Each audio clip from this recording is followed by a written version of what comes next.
కరువును వాటి అయితే ఒకటే తెచ్చేస్తారు ఒక 500,000 మందిని. ఇది అక్కడ 100 అక్కడ 50 ఇట్ట చేసుకునే దానికంటే అది బెటర్. ఇదొక కారణం అయితే మరొకటి రైతులకు ఇవ్వాల్సిన లేఅవుట్ల విషయంలో జాప్యం చేయడం కూడా, మౌలిక వసతులు ఇంకా పూర్తిగా తీసుకురాలేదు. దాని వల్ల కూడా కన్స్ట్రక్షన్స్ లేట్ అవుతున్నాయి. అమరావతి స్లో అవుతుందా అంటే సమస్య ఎక్కడంటే ప్రైవేట్ ల్యాండ్ లేకపోవడం వల్ల అన్న సంగతి నీళ్ళు రాయిట్లా. రైతులకి లేఅవుట్ లేట్ అంటున్నారు. రైతులకి లేఅవుట్ లేట్ ఓకే, 12 ఏళ్ళు ఇప్పటికే లేట్ అయిపోయింది, అది పక్కన పెడదాం.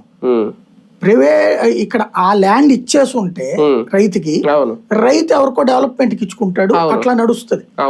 నేను ఇవాళకి కూడా అతిపెద్ద లోపం ఏంటయ్యా అంటే ప్రైవేటు సిస్టమ్ లేకపోవడం, అక్కడ సామాన్యుడికి అవకాశం లేకపోవడం. ఇంకోటి ఇవాళకి కూడా నోటి మాటలతో హౌసింగ్ మాట్లాడుతున్నారు కానీ ఇప్పుడు మీకు ఒక ప్రాంతం డెవలప్ అవ్వాలంటే మధ్య తరగతి లేబర్ ఉండాలి. కేవలం కోటీశ్వరుడు మాత్రం ఉండాలంటే కోటీశ్వరుడి ఇంట్లో పని మనిషి ఎక్కడ ఉండాలా?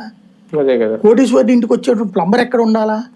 వాళ్ళు విజయవాడ నుంచినో గుంటూరు నుంచినో రావాలంటే ఇంకప్పుడు నీకు ఎట్లా ఎస్టాబ్లిష్ అవుతుంది?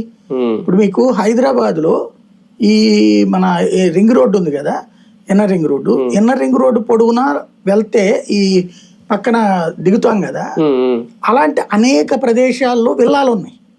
నేను ఒకసారి తక్కువ రేట్లో కావాలి నాకు ఒక 40-50 లక్షల్లో అంటే తీసుకెళ్లి చూపెట్టారు. అక్కడ 50 లక్షల్లోనే విల్లా వస్తుంది, చక్కగా 200 గజాలు, అద్భుతంగా ఉంది. దాదాపుగా 100 విల్లాలు కట్టేసి ఉన్నాయి, కానీ కొనేవాడు లేడు. ఎందుకని అంటే ఆ ఏరియాలో ఎవరు డెవలప్మెంట్ ఉండదు.